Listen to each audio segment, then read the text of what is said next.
Well, welcome to the morning kick. And this is just probably a bit of a sign of the chaos that's happening around the place at the moment, that the first episode of the morning kick is actually kicking in at 11:59 Brisbane time.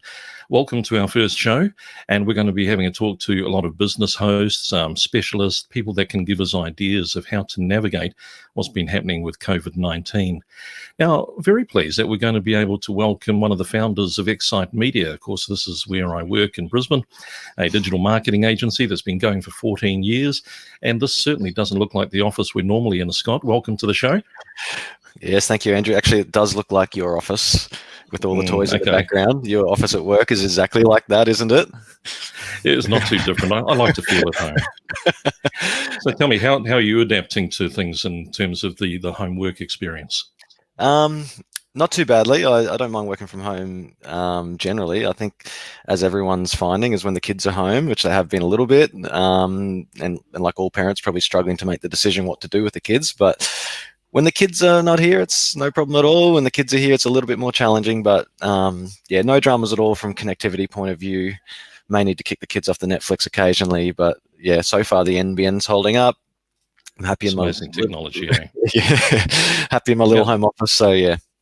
I hear there's been a bit of a run on Officeworks, people buying webcams and cables and microphones and desks and chairs and everything else. Was there anything that you needed to get the home office all set up? Not really, other than just the external monitor. Brought that home from work. Other than that, no. It is funny seeing all the little things that you don't predict that are going to have shortages or something like that, and it's all interconnected, and I don't think anyone's really prepared to have to react in all sorts of different ways. I guess the toilet paper is the first example that we didn't think we'd find ourselves in that place, so but we did.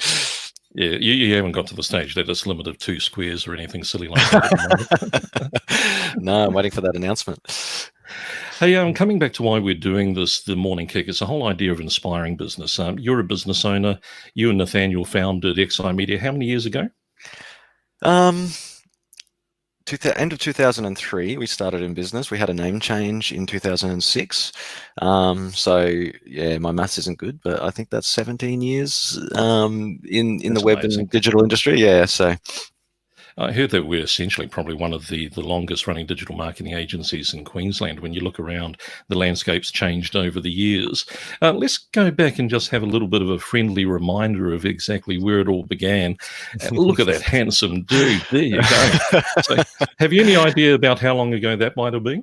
I'm going to say that was when we were in the Kenmore Chamber of Commerce. I think that was around the 2005 era, I want to say, 2004, 2005. So, yeah, I'm liking Nathaniel's goatee there. I think, yeah, that's quite stylish, and the jacket as well is really good. I was looking at that Dell. I'm pretty certain I had that version of the Dell laptops as well back then. That might have been a 5100 or something. Hey, tell me how you guys actually got started. Obviously, you were kind of coming up with business plans at school and things in the past as well. Yeah, Nathaniel and I have been friends since grade 9 in school. We both had a common interest in music. So I play guitar. I taught him to play guitar. He's now surpassed me in that. I moved over to the drums. So we had bands, which was always, I guess, an entrepreneurial outlet for us at the time. That's all you can do. So, and that's what we do, you know, forming the band, finding band members, planning concerts, gigs, that sort of stuff. So that's I guess where the spark came from. Then after we finished school, we both went to uni. Nathaniel did music production. I went to UQ for electrical engineering. So throughout uni, I guess we were both focused on our studies, but at the same time, we did find ways to run businesses. So we had a tuition agency during the uni days called Total Tuition. So it was basically connecting uni students with high school students to tutor them. So yeah, had some fun setting that up. Set up a lot of infrastructure, phone systems, because we were at uni, so we had to have an automated phone system that someone could press 1 to do this or 2 to do that. Main lead source for us back then was the newspaper. I know, shock horror. Newspaper. Wow. Yeah. But it worked. Just the local classifieds. That's how we got customers. In terms of finding tutors, I'm a little bit ashamed to say that I did engage in a little bit of spam before spam was really a thing. I was just doing what I knew how to do, which was contact uni students by their university email addresses, which are in student number format. So I kind of put the word out there.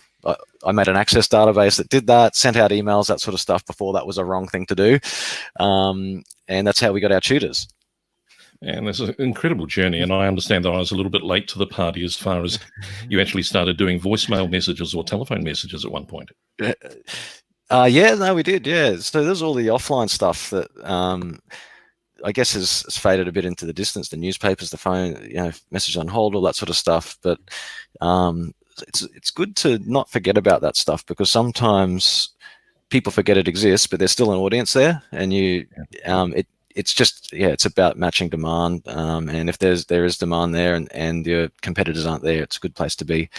But beyond uni, let's have a talk about the Morning Kick in terms of why this program's come together.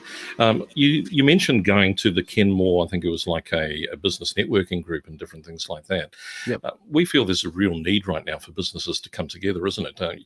You're kind of looking for information, seeking out the advice of others at the moment? Yeah, definitely. I think running a business can be a lonely enterprise for a lot of people. I think Nathaniel and myself are lucky that we are a partnership and we've got each other to lean on, as well as the team at Excite Media. Like, we well regard a lot of advice from people like yourself, and who often contribute and support each other. But I know not all businesses are in that position where they've got someone to talk to.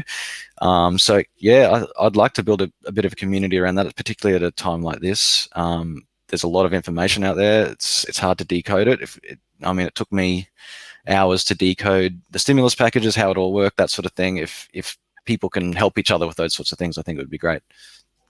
Yeah, we tend to agree. And one of the things that we've got a couple of initiatives. So probably once a day, we're going to come up with somebody on the Morning Kick and get their advice. But also, we'd like to invite you to come along to a new Facebook group that we've created. And that Facebook group is called the Business Thrival Mastermind. So we'll get all the details up down the bottom there. If you go to Facebook and search for Business Thrival Mastermind, and please share it around. While we've set it up for the Excite Media clients, it's really for anybody, isn't it? Yeah, definitely. I'd really actually like to see people from other unrelated businesses get in there and see how it's affecting people. I think a lot of business owners really want to get a feel for the marketplace in general. As we do, we're keen to see what people's appetite are for marketing in a time like this, as well as other business owners are going to want to know what their service offering, where the demand is, what people need help with. And I think it's one of those times where even if people aren't buying, I think if you're still present and you're still offering value and advice, then at least when things kick back up, you're still there, you've built a community, and there's positives that can come out of it. Yeah, it's really good that I'm seeing a lot of business owners talking about how you can choose to be kind, choose to be able to assist, which is a great way to think about it. In fact, love this little thought: find calm and kindness. There's a lot of chaos, but it's funny when you actually start to give out or think about somebody else, it just tends to slow things down. Yeah. But we're also trying to think about how our clients can actually review what they're doing, think about solutions, and then act. So we've put an initiative in place. Can you talk to us about that initiative? So yeah, the Thrival plan, which was put together, I think where that spawned from is we just saw that immediately as news started to come out in Australia of what was happening, the landscape changed so quickly, and I think it's quicker than we've ever seen something like this change. Even thinking back to the global financial crisis, it was not this sudden that it had this impact on Australia. I think Australia was fairly well shielded, actually, in general. I remember trading through that time. It didn't feel it was a conversation on people's minds, but it wasn't. It didn't stop life. It didn't stop business. So we were just seeing that consumers are behaving differently. So in the advertising space and the marketing space, and I think businesses need to be ready to adapt. So it might be pivoting. It might, for some businesses, it means shutting down some of their marketing activities. For some, it means ramping them up. For some, it just means changing what you're focusing on, some shorter term wins rather than some longer term. So it's really just a bit of a checklist. I mean, it started off meant to be a one-pager, but We try, don't we? we we put the best minds at Excite Media on it, and usually one page is not usually where it ends up. So it's a larger document, but there is actually quite a lot of meat to it, and it's really just prompting questions about the different channels that you might be marketing your business in and what changes might be needed. So originally it was really a tool for our clients to use and for us to talk them through the plan. So each of those checkpoints in their digital marketing plan, we go through and see what do they need to do. Do they need to cut down? Do they need to increase? Do they need to pivot? What are the unique things in this marketplace? Obviously, there's a lot around sensitivity about the way you're marketing yourself. You don't want to have scheduled a Facebook post or forgotten that your Google ads are running with something that might not seem appropriate in this climate. So you've got to really tailor your message to be to meet people where they're at in terms of their current mindset.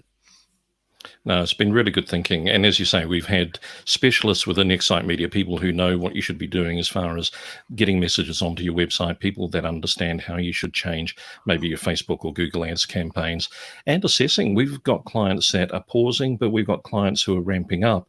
Obviously, it's affecting different businesses in different ways.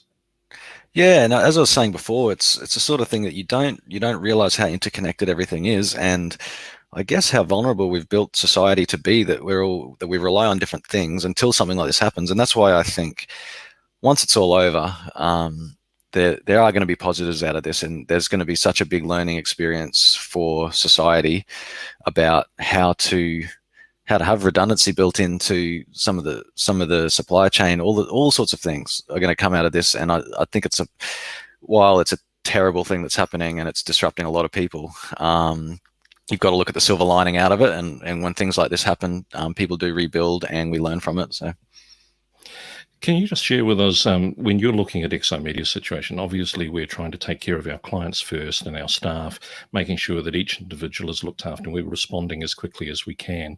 But you're also looking at the structure of the Excite Media business and kind of trying to get a sense of what's going to happen next. You're looking at the stimulus package, for instance. Can you give us any gems or where you've looked at for advice? For me, it's about planning and predicting, and that is the hardest thing at the moment, is to predict, and it's changing daily. Like things that we thought we would have to enact or pivot on in 2 months' time, we're finding, okay, that we need to bring that forward. So I think as long as you're planning actively and not hoping, like I think you've got to have a plan. Plans can change, but gathering your data. So for us, that's looking at income, making a prediction on that, looking at expenses, all that sort of stuff, looking at the stimulus as to how it's going to affect us. And it is great the government are responding, and they have indicated they will do more.